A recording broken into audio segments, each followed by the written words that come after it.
This is a fundamental phenomena of the human mind, is this ability to become hypnotized by focusing all of your attention on one small thing. Once that happens, people lose their ability to have rational thought and judgment.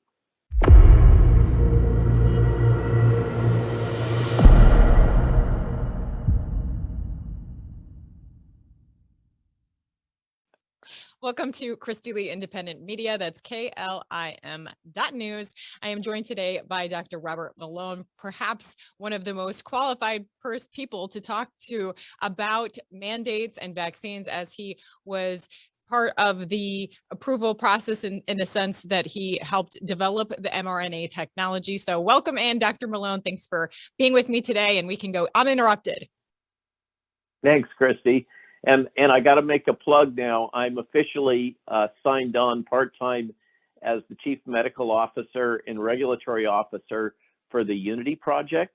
And this is a fascinating coalition and alliance that crosses both deep, let's call them granola head liberals from Malibu Canyon and places like that, as well as conservative voices backed by substantial resources, and really acting to unify the resistance to pediatric enforced mandated vaccines all across the United States and all across the world. So please do have your listeners, please do consider visiting unityprojectonline.org and see what we got going there.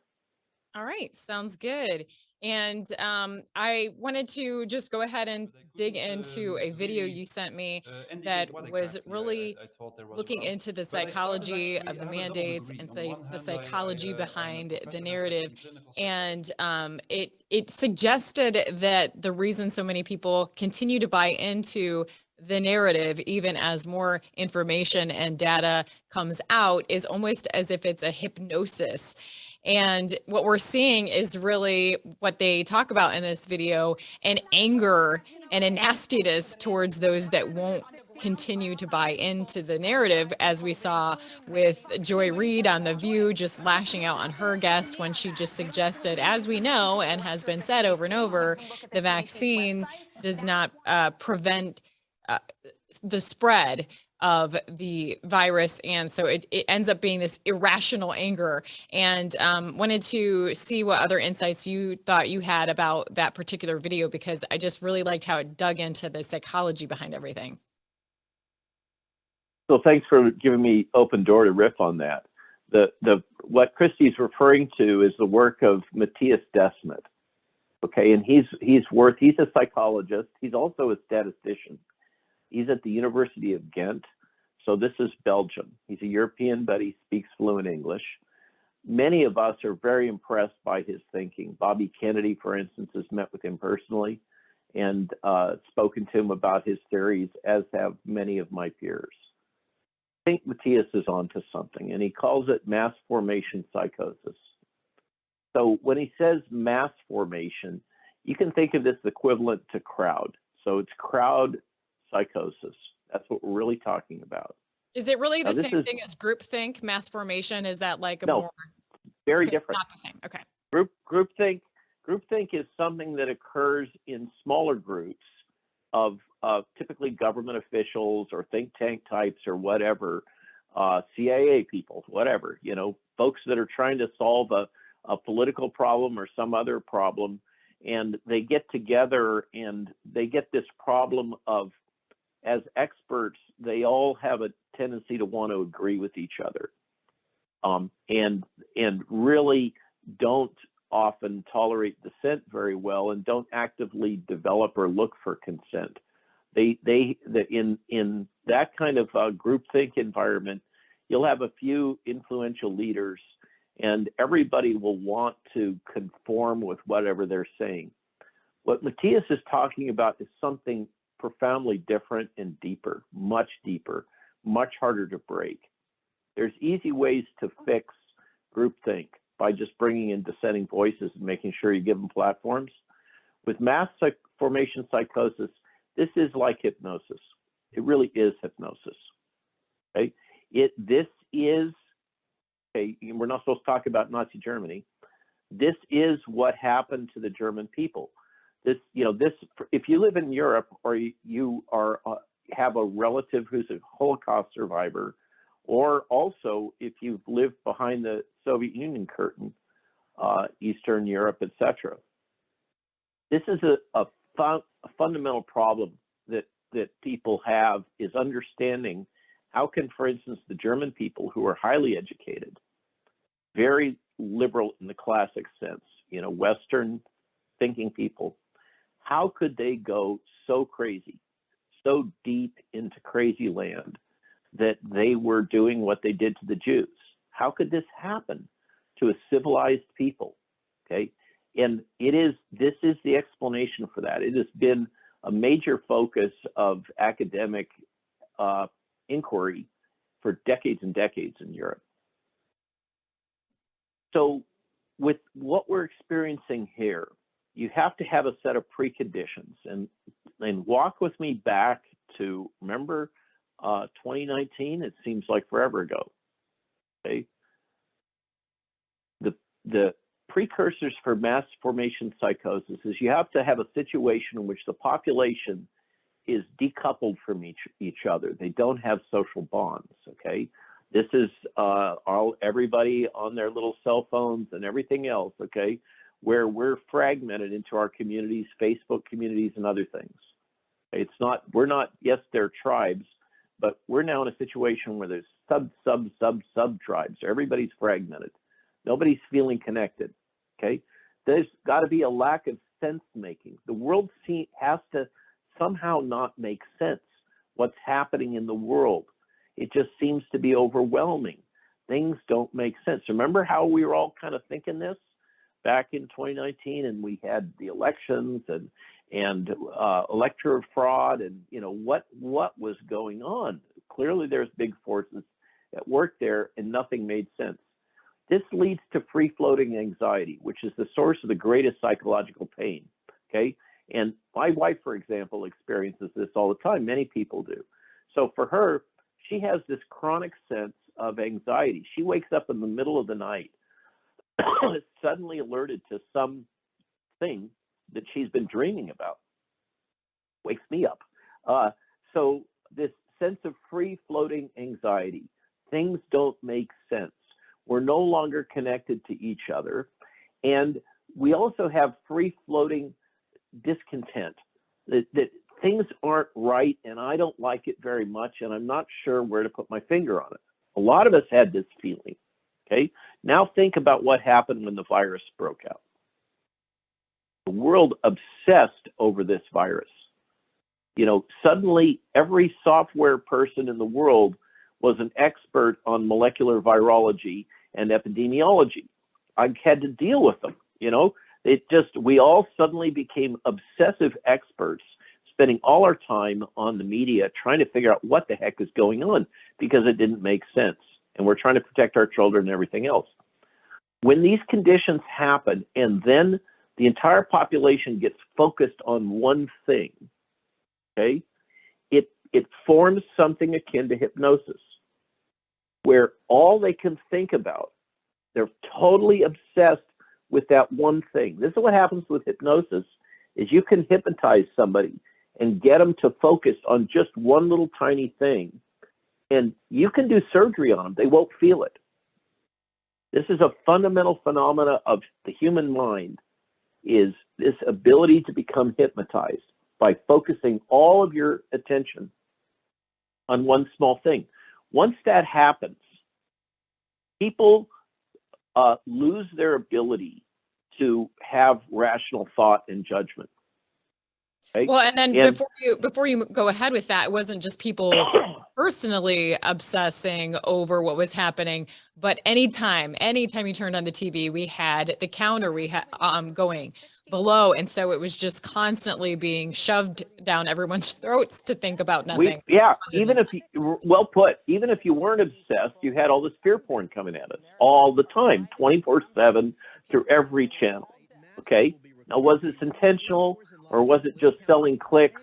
I don't know, I can't go there, but there's a lot of signs that there was an intentional component here, that we're sitting in a situation in which we have been actively managed psychologically by some entity that has financial benefit or power to gain from doing this. This gets to the point about global totalitarianism. But regarding mass formation psychosis, once this happens, there's two key things. Everybody gets focused. They have this fusion of their discontent, this focus on a thing, and then leaders step in that seize this moment. And when they're identified as leaders or they're promoted as leaders, and the crowd can see no evil, they can hear no evil, they can speak no evil. Okay, and those leaders can say anything. It does not have to be true, and the crowd will believe it. Furthermore, with this kind of process, mass formation psychosis that we saw in 1930s Germany, and we've seen in other situations, outside dissenters, anybody who says something that is contrary to the narrative must be attacked. These situations must have a common enemy. This was well described in the 1984 book of George Orwell, where there was this constant threat of the Eurasian forces. They were nebulous. One never really knew where they were or if they were going to attack, but they were always used to drive fear in the crowd, okay? So this crowd now that's formed has central leaders that are lying to them all the time, like Tony Fauci. And as you see, there's now a world in which those people that have been hypnotized in this way, you can tell them until you're blue in the face what the data are, what the facts are. You can show them video clips of Tony Fauci lying. It doesn't matter. I was in Tampa the other day, and a physician asking questions came up in the line, brokenhearted. She has many other physicians and medical professionals in her family, and she's disaffected from all of them. And she said, it doesn't matter how much information I provide to them, how many papers I provide to them, what data I provide to them, they can't hear it. And it's true. They literally can't. They are hypnotized.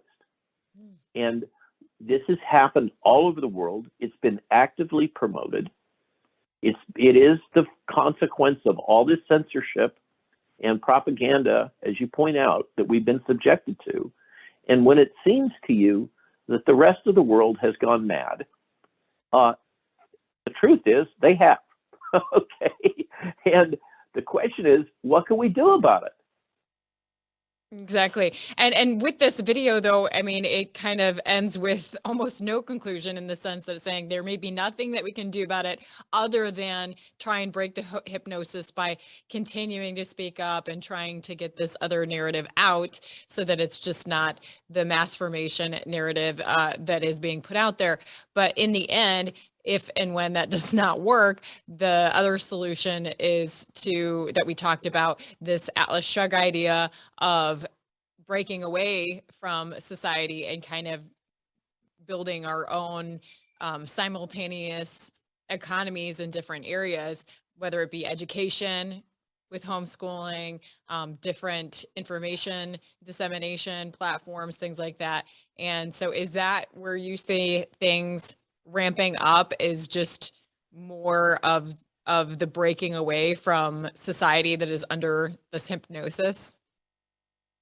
So thanks for bringing that up. So I spoke to Matthias about this, about where does he see this going? And it's, as you point out, it's really a bit grim.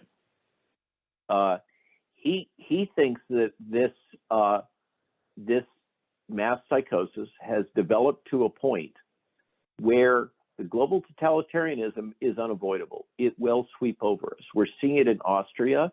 There's talk about it happening in Germany, right? In Austria, they're saying basically, number one, they're locking down during the holidays. And they say, you will be vaccinated. Now, that flies in the face of the data, which shows the vaccination won't stop the spread of the virus. It doesn't matter. Okay, they will impose the vaccines on you. They're talking about doing this in Germany. They're talking about all kinds of mandates in the United States, like you say, including for the children. Think that through, okay? Children don't get bad disease from this virus.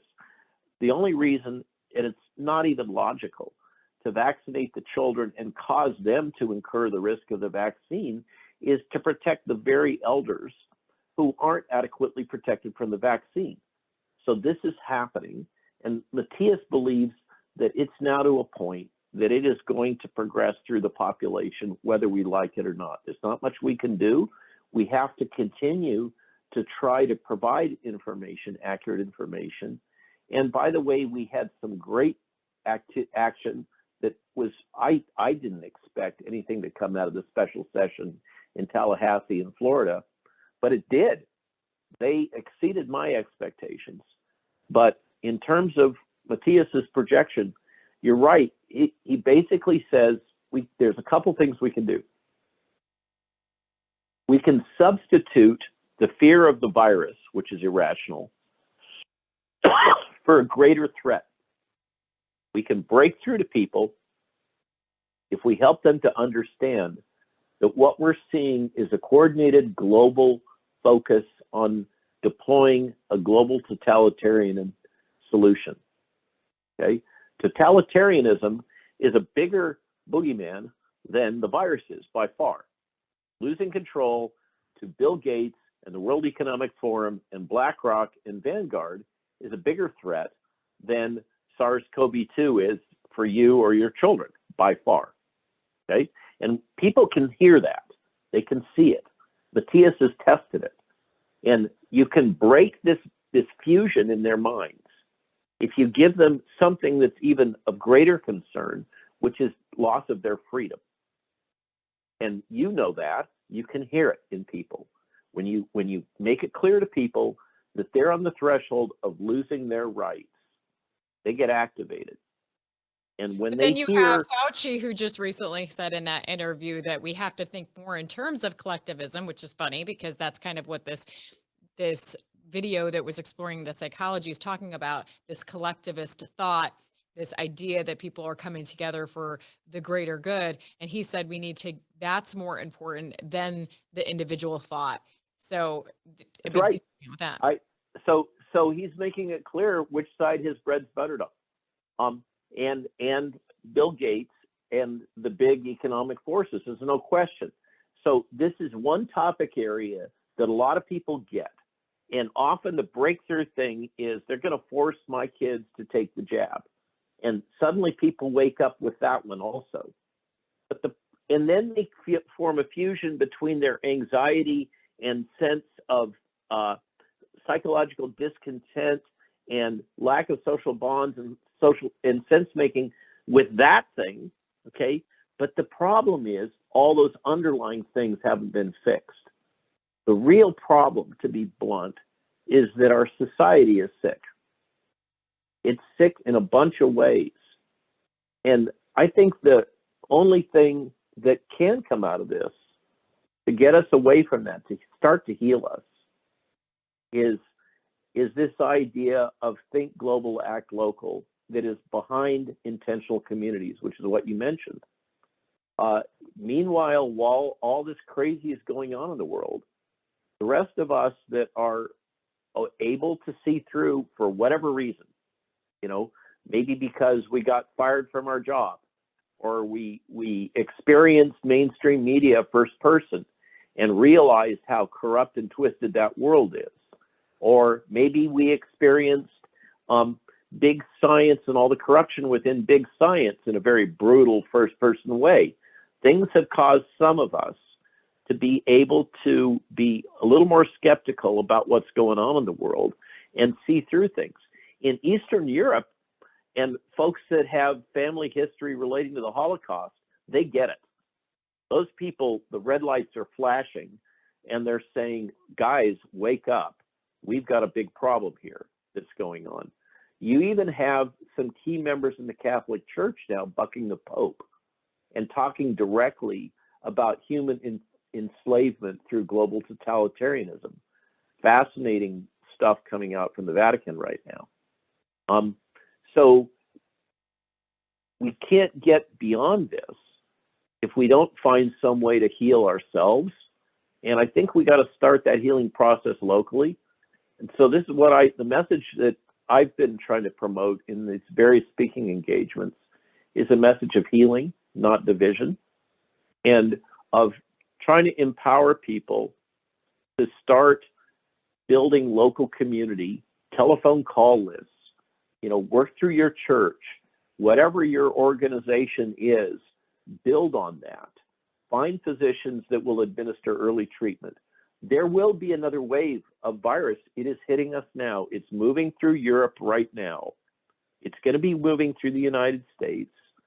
I got infected just a couple weeks ago. I cleared it pretty quickly, but my wife lost taste and smell. It is going to roll over all of us. And I think that now is the time to build local community, start to form networks with each other, whether it's through homeschooling networks or call centers or providing information to older people who are often home alone, scared and not able to access the internet. And if we can do that and then start to move towards building clinics, local clinics, finding docs that will treat with monoclonal antibodies and variety of early care agents. There's a few courageous leaders politically in a lot of scared chickens. But I met with a bunch of people. Ron Johnson is on fire. Mike Lee is on fire. Others are starting to wake up. There is basically the Republican side is unified that these mandates are wrong in the Senate.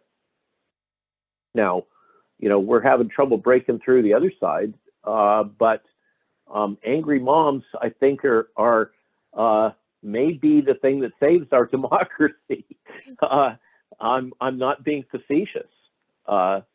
So I think, and then there's the legal side. A lot of people, I spoke at the Heritage Foundation. They're pretty convinced that the OSHA mandates will fall legally. There's a lot of progress if you use religious exemptions in getting exemption from the required jabs. The medical exemption is a lot harder to defend legally, but the religious exemption is pretty strong. And then, for instance, in Florida, DeSantis and I met with Joe Lapido on Friday. They have put together with their legislator, they put in place a law that you cannot mandate the jabs in Florida. And then they put fines for those. And suddenly the Disney empire, which is a huge employer in Florida, has reversed its policy. Other organizations now are calling and rehiring people that were previously terminated for failure to get the jab. The tide is turning in Florida. I can tell you for sure. And Florida is about to put out literature and information to its population. And I'm not at liberty. I don't know all the nuances here, but there's about to be government-sponsored, accurate information that gives people hope. And as you know, DeSantis aggressively pursued administration of the various antibody cocktails to good effect. So there is hope. And we did an intervention in Alaska, and the governor there has done so. That what I mean by an intervention is a bunch of the physicians in our group, this International Alliance of Physicians and Scientists, it's over 13,000 strong.